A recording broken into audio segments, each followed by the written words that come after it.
Assalamualaikum warahmatullahi wabarakatuh. Bertemu lagi dengan saya Yusi Gustini Purwanti, CGP Angkatan 10 dari SMPN 2 Wonosalam, Kabupaten Lebak.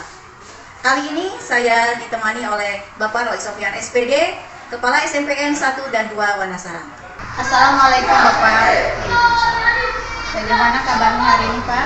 Baik, ada yang bisa saya bantu dari sini? Ya, ini Bapak terima kasih sudah meluangkan waktunya. Hari ini saya mau wawancara Bapak terkait tugas dari pendidikan guru penggerak itu 3.1. Baik Bapak, kita lanjutkan ya. Selama ini bagaimana Bapak dapat mengidentifikasi kasus-kasus yang merupakan dilema etika atau bujukan moral? Terkait dengan pengambilan keputusan ya, memang di situ kita selalu ada yang namanya dilema etika dan bujukan moral. Itu selalu muncul dalam setiap kita mengambil keputusan dalam menyelesaikan suatu masalah. Nah, dalam hal ini memang kita kuncinya adalah bagaimana kita bisa mengidentifikasi masalah itu sendiri, masalahnya seperti apa nanti dan akan akhirnya seperti apa. Nah, di situ kita bisa melalui skala prioritas. Tentunya bermuara kepada dampak. Kalau kita ambil keputusan satu, misalnya dampaknya seperti apa, ambil keputusan dua, dampaknya seperti apa. Karena itu makanya skala prioritas di sini dibutuhkan sesuai dengan kasus yang dihadapi dan kondisi yang ada. Begitu Bu Yusi. Baik. Selanjutnya, selama ini bagaimana Bapak menjalankan pengambilan keputusan di sekolah Bapak, terutama untuk kasus-kasus di mana ada dua kepentingan yang sama-sama benar atau sama-sama mengandung nilai kebaikan? Baik, itu sama aja ya, antara bujukan moral, dilema etika. Cuma intinya dalam mengambil keputusan kita harus berpegang pada prinsip dalam 3 basis, yaitu berbasis hasil akhir, berbasis peraturan, dan berbasis peduli. Jadi hasil akhir itu kita harus bisa memprediksi kalau kita ambil keputusan seperti ini hasilnya akan seperti apa. Makanya memang kita harus berbasis akhir atau boleh dikatakan hasilnya. Berbasis peraturan, kita jangan keluar dari peraturan-peraturan yang ada dalam mengambil keputusan. Jadi ketika kita mengikuti peraturan yang ada, insya Allah jalan ujungnya akan berakhir dengan baik. Dan tidak lupa berbasis peduli. Kita harus peduli. Yang kita pertimbangkan, apakah ini akan mengambil ini, kita lebih peduli terhadap sesuatu yang biasanya berbeda antara bukan moral dan dilema etika. Itu semuanya kita harus berlaku adil sehingga kita berpihak menjadi yang peduli terhadap masalah yang akan kita pecahkan. Baik, jadi Bapak itu menggunakan 3 prinsip ya Pak ya. Prinsip berbasis hasil akhir, kemudian berbasis peraturan, dan berbasis peduli. Baik Bapak, selanjutnya langkah-langkah atau prosedur seperti apa yang biasa Bapak lakukan selama ini? Langkah pertamanya yang perlu dilakukan memang adalah mengidentifikasi. Karena setiap permasalahan tidak mesti sama penyelesaiannya atau tindakan yang kita ambil. Tergantung identifikasi kasusnya seperti apa. Kadang-kadang ada kasus yang ringan, biasa-biasa saja, berat atau sangat berdampak misalnya terhadap sekolah, terhadap pembelajaran dan lain-lain. Sehingga memang identifikasi kasus itu sangat menentukan terhadap apa yang akan kita putuskan berikutnya. Dari yang mau diputuskan itu tentunya akan berdampak sehingga kita membutuhkan tindak lanjut selanjutnya. Tindakan selanjutnya itu memang akan kembali lagi seperti sebuah siklus. Kalau kita berbicara masalah berbasis siklus, nanti akan terpantau setelah refleksi kekurangannya seperti apa, yang sudah bagus seperti apa, dan dibutuhkan memang proses tindak lanjut. Sangat luar biasa ya Bapak memiliki langkah-langkah atau prosedur yang Bapak lakukan dalam pengambilan keputusan ya. Kemudian hal-hal apa saja yang selama ini Bapak anggap efektif dalam pengambilan keputusan pada kasus-kasus dilema etika? Yang banyak saya concern pada terutama kita akan kurikulum PPK, bagaimana bahwa pembelajaran itu harus berpusat pada murid atau peserta didik, sehingga memang pengambilan keputusan terkait dengan dilema etika dan kedudukan moral itu memang saya banyak yang diputuskan terkait dengan pembelajaran. Dengan itu tentunya harapannya pembelajaran yang ada di sekolah ini, khususnya sampai di bawah Nasalam, memang sudah mendapatkan kurikulum PPK, dapat perlahan atau secara signifikan nantinya akan menunjukkan perubahan pada hal yang lebih baik sesuai dengan keputusan atau kebijakan yang kita ambil. Baik Bapak, untuk selanjutnya hal-hal apa saja yang selama ini merupakan tantangan dalam pengambilan keputusan pada kasus-kasus dilema etika? Terkait hal-hal apa saja yang memiliki tantangan ya? Menjadi tantangan Bapak Dalam pengambilan keputusan. ya. Kebanyakannya memang tepat dengan judul saat ini, itu antara dilema etika, kedudukan moral, itu memang tantangannya. Tetapi semua itu kalau kita rencanakan, kita atasi dengan bersama-sama, dengan tadi seperti saya katakan di belakang, identifikasi sesuai dengan kebutuhan, semua tantangan-tantangan tersebut semuanya bisa teratasi, hingga pengambilan keputusan itu tidak terlalu banyak hambatan ke depannya. Memang di awal seperti itulah, karena kita bagaimanapun mengambil keputusan itu banyak berkaitan dengan individu ataupun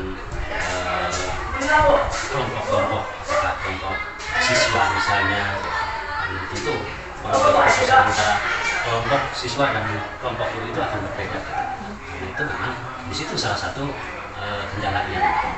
Kemudian apakah Bapak memiliki tata cara atau jadwal tertentu dalam sebuah penyelesaian kasus dilema etika?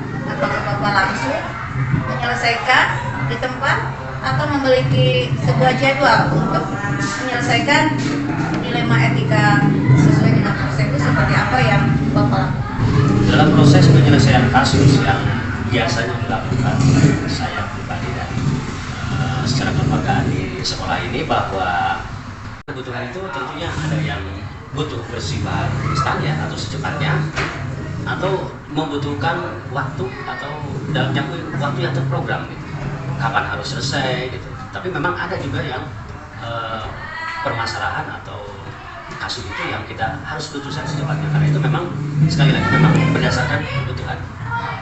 Jadi tidak menunda lagi apa ya? Tidak langsung menunda lagi diselesaikan.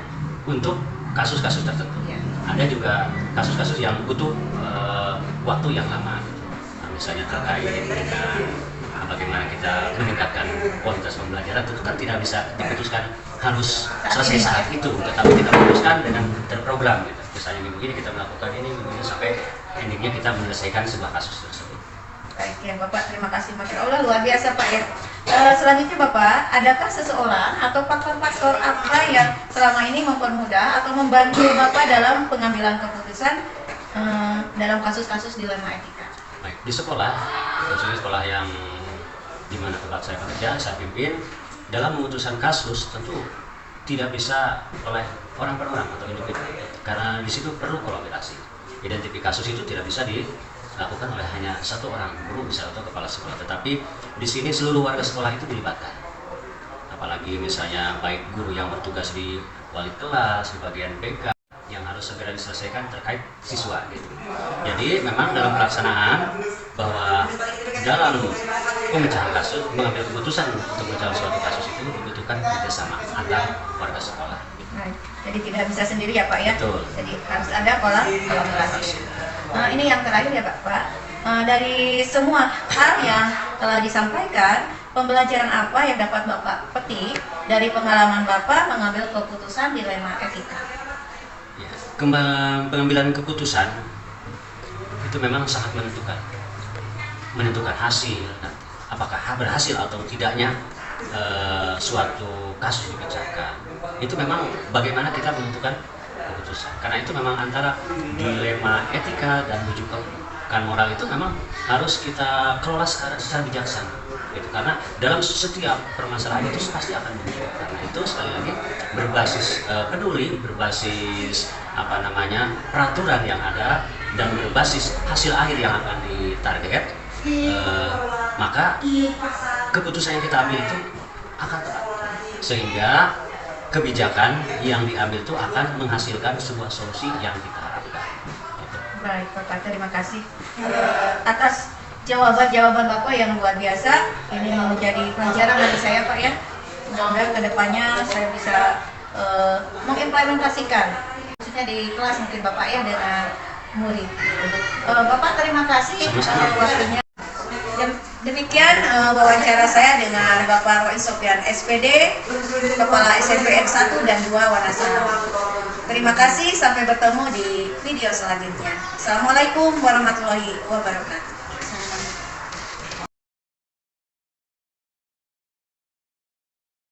Assalamualaikum warahmatullahi wabarakatuh.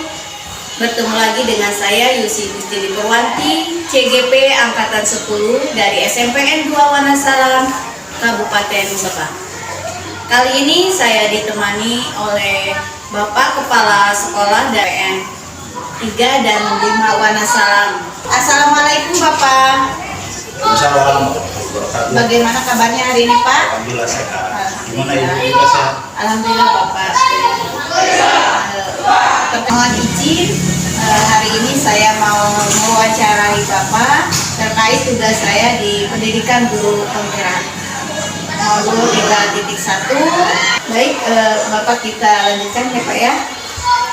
Selama ini bagaimana Bapak dapat mengidentifikasi kasus-kasus yang merupakan dilema etika atau rujukan moral? Ya, dasarnya dilema atau rujukan moral itu pasti di setiap sekolah ada. Untuk mengidentifikasi permasalahan tersebut, yang pertama yang saya lakukan biasanya mengidentifikasi masalah, kenapa terjadi masalah itu. Kemudian saya memanggil subjek atau orang yang bermasalah tersebut atau siswa yang bermasalah tersebut. Selanjutnya siswa mengungkapkan apa itu pelanggaran apa yang dia lakukan. Terus nantinya si siswa tersebut sadar bahwa apa yang mereka lakukan itu tahu, dan pada akhirnya siswa juga sebetulnya harus menyelesaikan masalah itu sendiri. Nanti kita contohkan bagaimana siswa itu menyelesaikan masalah tersebut. Demikian Bu. Baik. Nah, selama ini bagaimana Bapak menjalankan pengambilan keputusan di sekolah Bapak, terutama untuk kasus-kasus ya, yang dimana ada dua kepentingan yang sama-sama benar atau sama-sama mengandung nilai kebajikan? Yang saya lakukan adalah pengambilan keputusan itu harus secara tepat dan seefisien mungkin. Jadi dipanggil siswanya, dan kita juga bekerja sama dengan guru atau wakasek atau di bidang kesiswaan, biasanya di BP atau di BK. Terima kasih. Baik, kemudian langkah-langkah atau prosedur seperti apa yang bisa Bapak lakukan selama ini? Langkah yang saya lakukan tadi itu mengidentifikasi masalahnya, sebelum siswa yang dipanggil. Saya juga selain sendiri tadi itu dihubungi, diketahui oleh guru BP atau BK ya, ada di sekolah saya. Kita sama-sama memberikan keputusan atau nasihat kepada siswa agar tidak mengulangi lagi perbuatan-perbuatan yang melanggar etika tersebut. Baik. Kemudian hal-hal apa saja yang selama ini Bapak anggap efektif dalam pengambilan keputusan pada kasus-kasus dilema etika? pengambilan keputusan memang harus seefektif mungkin dan bahkan seefisien mungkin. Artinya masalah itu harus segera diselesaikan, segera beres, jangan menunggu waktu. Artinya tidak usah berlalu lama, misalkan di besok aja masalah harus menyelesaikan. Yang saya lakukan itu langsung, tindakan langsung, dan menyelesaikan masalahnya secara langsung. Jangan menunggu waktu sampai besok lagi misalkan. Sedangkan pada saat itu juga ada masalah yang harus cepat diselesaikan. Jadi hari juga harus selesai ya Pak ya? Iya. Ya. Baik Bapak, kemudian hal-hal apa saja yang selama ini merupakan pantangan dalam pengambilan keputusan pada kasus-kasus dilema etika? Tantangannya kadang-kadang siswa itu melakukan dilema etikanya itu tidak hanya sekali gitu ya. Gitu. Kalau ini siswa sering gitu melakukan, ya ada beberapa siswa. Nah kita juga harus kalau siswa sudah 2 kali diberi peringatan, ya sampai ke pemanggilan orang tua di sekolah membicarakan bahwa anak ini melakukan dilema etika seperti itu. Baik. Apakah Bapak memiliki sebuah tata cara atau jadwal tertentu dalam sebuah penyelesaian kasus dilema etika? Apakah Bapak langsung menyelesaikan di tempat atau menunda sebuah jadwal untuk menyelesaikannya? Untuk penyelesaian masalah dilema etika ini tidak terjadwal lah. Artinya ketika ada masalah langsung saja kita panggil subjeknya, ya kalau jadi tidak ada Jadwal khusus gitu ya Pak ya? Tidak ada. Jadi secara langsung saja ditangani. Biasanya kita ditulis dalam buku kasus apa masalahnya, penyelesaiannya bagaimana, itu ada di buku kasus. Jadi selesai ya Pak ya? Selesai. Hari itu harus selesai. Secepat mungkin masalahnya dibereskan. Baik. Nah, kemudian adakah seseorang atau faktor-faktor apa yang selama ini mempermudah atau membantu Bapak dalam pengambilan keputusan dalam kasus-kasus dilema? Ya. Saya biasanya melibatkan guru atau yang paling utama itu Wakasek ketika ada masalah juga, kebetulan ada ya dari BK kita panggil guru BK tersebut dibantu oleh guru lah seperti itu. Jadi tidak sendiri ya Pak ya? Tidak sendiri, melibatkan mereka juga atau Wakasek. Baik, ini untuk yang terakhir ya Pak ya. Dari semua hal yang telah disampaikan tadi, pembelajaran apa yang dapat Bapak petik dari pengalaman Bapak mengambil keputusan dilema etika?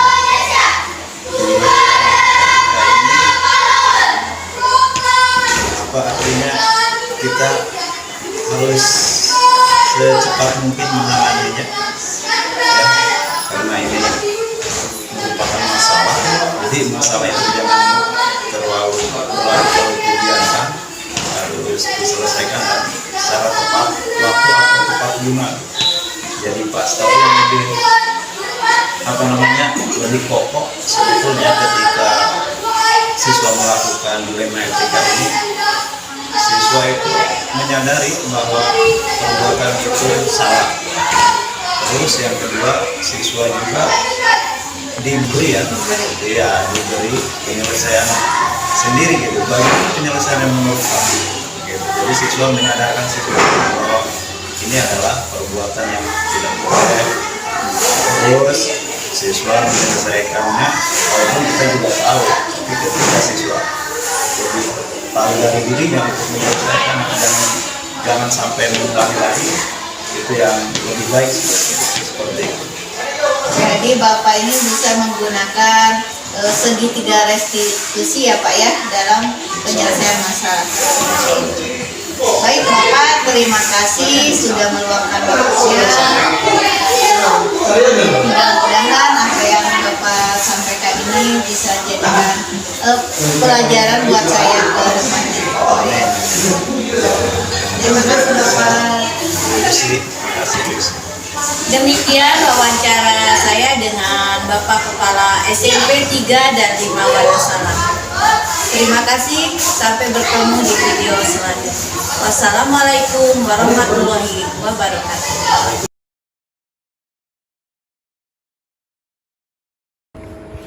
Assalamualaikum warahmatullahi wabarakatuh.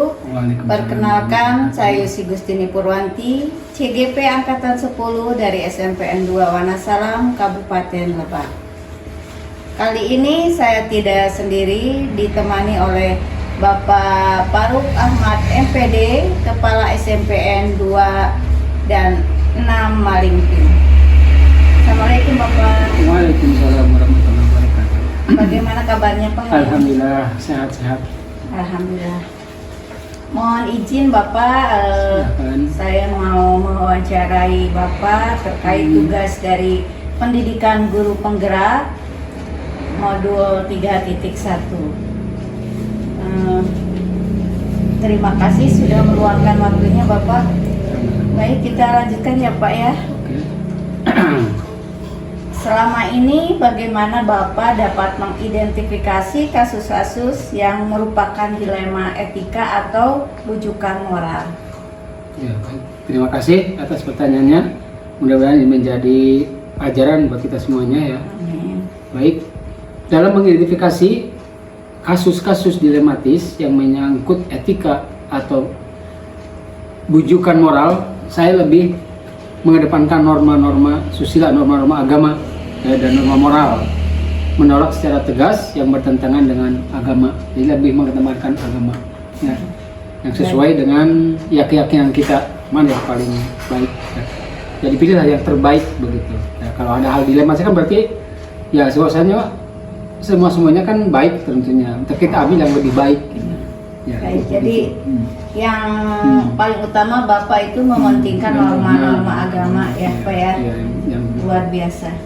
Baik, selanjutnya selama ini bagaimana Bapak menjalankan pengambilan keputusan di sekolah Bapak, terutama untuk kasus-kasus di mana ada dua kepentingan yang sama-sama benar atau sama-sama mengandung nilai kebajikan. baik ya.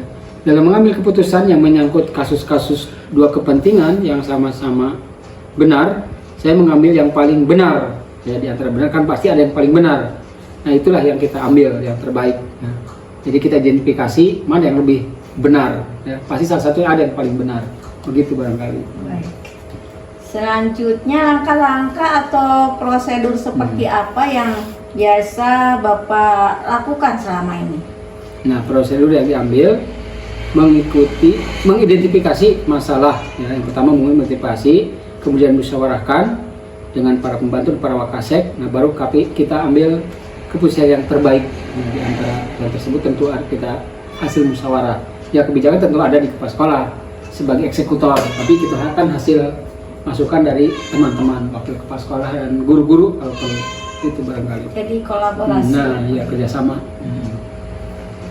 Selanjutnya, hal-hal apa saja yang selama ini Bapak anggap efektif dalam pengambilan keputusan pada kasus-kasus dilema etika? Baik, keputusan diambil dalam kasus dilema etika, saya memutuskan berdasarkan kesalahannya apakah ringan, sedang, atau berat. Nah, ambil tindakan atau sanksi yang setimpal sesuai dengan perbuatannya begitu. Baik. Kemudian hal-hal apa saja yang selama ini merupakan tantangan dalam pengambilan keputusan pada kasus-kasus dilema etika? Nah, tantangan yang dihadapi berupa ya pasti ada pro dan kontra ya tantangannya, pasti ada yang setuju dan tidak setuju. Kita hadapi dengan tenang ya. Yang penting aman buat semuanya dalam menyelesaikan sebuah kasus ya. Saya punya target tertentu. Nah, target kita itu harus selesai berapa misalnya sehari 2 hari. Nah, kita harus selesai. Jadi kita punya target ya. Nah, untuk menyelesaikan tantangan tersebut ya kita hadapi dengan legowo, dengan tenang begitu, dengan terbuka ya. Jadi kita tidak menutup, pasti ada pro kontra ya. Ya itu barangkali. Baik. Selanjutnya, apakah Bapak memiliki sebuah tata cara atau jadwal tertentu dalam sebuah penyelesaian kasus dilema etika. Apakah Bapak langsung menyelesaikan di tempat atau memiliki sebuah jadwal untuk menyelesaikannya? Bentuk atau prosedur seperti apa yang Bapak jalankan? Prosedur yang ditempuh ya untuk menjalankan kasus tentu tidak bisa sehari 2 hari. Yang kita lihat dulu perkembangannya. Kalau tidak selesai sehari ya kita besok tidak target misalnya 3 hari selesai ya kita selesaikan. Ya. Apapun yang terjadi begitu. Ada jadwal target. Nah itu yang saya sebutkan tadi kita punya target harus selesai berapa hari ini. Ya tergantung kasusnya tadi. Kalau memang berat ya tentu ya kita kan harus banyak pertimbangan. Tidak bisa pada saat itu putuskan harus gini ya tidak bisa. Nah kalau begitu namanya nanti otoriter diktator ya. Kita kalau perlu dimusyawarahkan. Begitu barangkali. Jadi tergantung kasus yang dihadapi apa ya. Kalau misalnya bisa diselesaikan hari itu, kalau misalnya ya, bisa. Tapi kalau mungkin berat, gitu, ya harus ada waktu ya Pak ya. Misalnya sehari 2 Berapa hari. Ya, untuk memutuskan yang adil mungkin ya Pak ya untuk sesuai dengan perbuatan. Baik. Untuk selanjutnya adakah seseorang atau faktor-faktor apa yang selama ini mempermudah atau membantu Bapak dalam pengambilan keputusan dalam kasus-kasus dilema etika? Faktor yang mempermudah diantaranya kita ada kerjasama, ya. Sinergi diantara pas sekolah mungkin dengan staf dengan para wakil pas sekolah, dan kita juga punya staf khusus namanya itu guru BP. Nah, mungkin untuk hal-hal tadi menjalankan itu kita panggil dengan guru BP-nya, musyawarah apa tindakan yang terbaik kita ambil. Ya saya itu tentu menerima masukan dari yang lain juga, ya. Tidak bisa memutuskan sendiri tadi. Jadi ada orang atau tadi pembantu atau wakil pas sekolah yang kita ajak untuk berembuk. Ya terutama tadi yang guru masukan dari guru BP, nah, utamanya. Kebetulan sekolah saya ada khusus jurusan BP, nah dia megang guru BP menangani siswa bermasalah misalnya. Jadi berkolaborasi ya Pak ya. Dia tidak bisa memutuskan sendiri. Ya. Itu. Ya pada intinya kita adakan musyawarah. Ya, baik, luar biasa Pak. Ini yang terakhir ya Pak ya. Dari semua hal yang telah disampaikan, pembelajaran apa yang dapat Bapak petik dari pengalaman Bapak mengambil keputusan dilema etika? Nah, tentu banyak pengalaman-pengalaman yang kita ambil dari hal-hal yang itu tadi, etika bermasalah misalnya. Itu kita ini sebagai pembelajaran, ya pengalaman itu adalah guru yang terbaik. Nah tentu ke depan kita tidak harapkan ada hal-hal seperti itu lagi, ya. Dengan ada kejadian tadi kita ambil hikmahnya, nah itu tambah kali itu. Ya, hikmah apa yang kita ambil ke depan supaya tidak lagi terjadi hal-hal yang itu tadi seperti etika atau dilema dan sebagainya, begitu. Baik, yang dilakukan oleh siswa ya Pak ya maupun oleh warga sekolah lainnya. Semuanya. Gitu ya Pak. Jadikan pembelajaran buat semua. Baik, terima kasih Bapak, Masya Allah jawabannya luar biasa. Mudah-mudahan ini menjadi pembelajaran juga buat saya dan bisa saya implementasikan di sekolah, mungkin di kelas saya. Saya sebagai wali kelas bisa mengimplementasikannya untuk anak saya di kelas 7A misalnya Pak ya. Terima kasih Bapak ya. Ya sama-sama, saya juga sebagai narasumber mohon maaf apabila jawaban saya kurang berkenan ya. Barangkali bisa dikolaborasikan dengan yang lain. Itu saja barangkali. Terima kasih atas kedatangannya. Mudah-mudahan ini menjadikan pembelajaran buat semuanya. Dan saya doakan mudah-mudahan Ibu Yusi sukses. Amin. Menjadi guru yang hebat. Luar biasa. Top. Terima kasih Bapak. Wassalamualaikum. Demikian wawancara saya dengan Bapak Faruk Ahmad MPD, Kepala SMPN 2 dan 6 Malingping. Sampai bertemu di video selanjutnya. Assalamualaikum warahmatullahi wabarakatuh. Waalaikumsalam.